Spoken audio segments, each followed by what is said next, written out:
Good morning and welcome to Thought for the Day this week. In church round New Year, I've mentioned a word, liminal. Liminal comes from a Latin word that means threshold, and it talks about spaces and times that are between things, between a start and a finish, and just a sense of perhaps parts of church life being in a liminal space.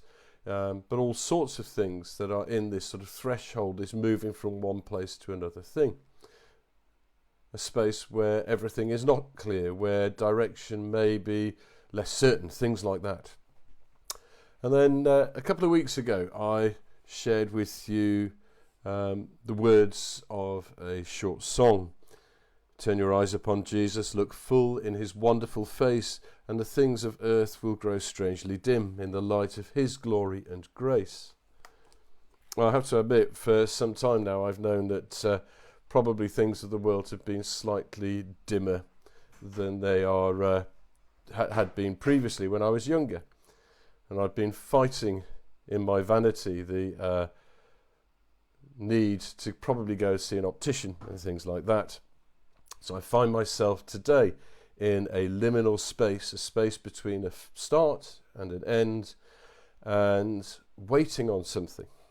And what I'm waiting on is the phone call to say that my new glasses are ready to pick up. My first set of glasses. Yes, Richard now needs to wear glasses.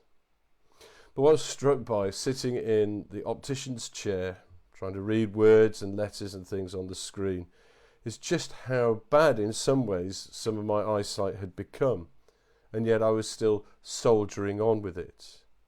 I was still carrying on working around it, but actually things were not all they could be. And to have little lenses put in front of my eyes and suddenly to be able to see things really, really clearly was actually quite shocking in some ways, and quite exciting in others, because I have been straining to read things and the like, and to know that fairly soon, and once I get used to my new glasses, a lot of clarity will be restored where it's been lost.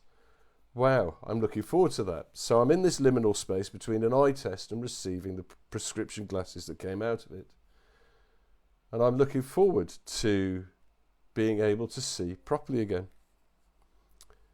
It's interesting that 1 Corinthians 13, which is a Bible reading used all over the place, at particularly weddings and at funerals and things like that.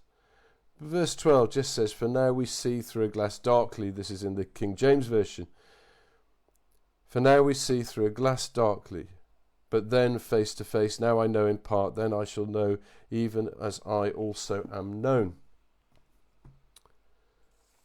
It's useful to remember that all we see of God, of God's love, all of our experience here is through a glass darkly, is obscured by us, to be honest, by our limited breadth of thought. It says in the Bible, his ways are much higher than mine, and we can't understand everything.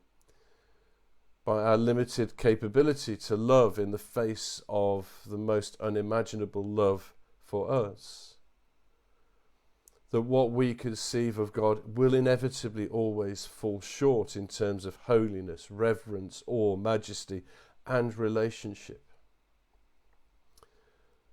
Our whole lives, in a sense, are in a liminal sense because we wait to see fully.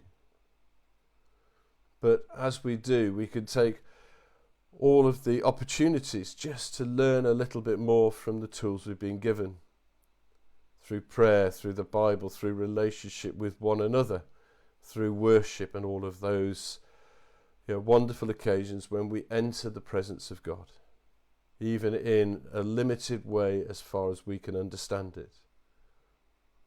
So my encouragement for this week is just to make space to encounter, to acknowledge that our understanding is incomplete, our vision is incomplete, is through that glass darkly, but to allow God to minister, to get alongside, and just to reveal a little bit more of the character of our most loving God.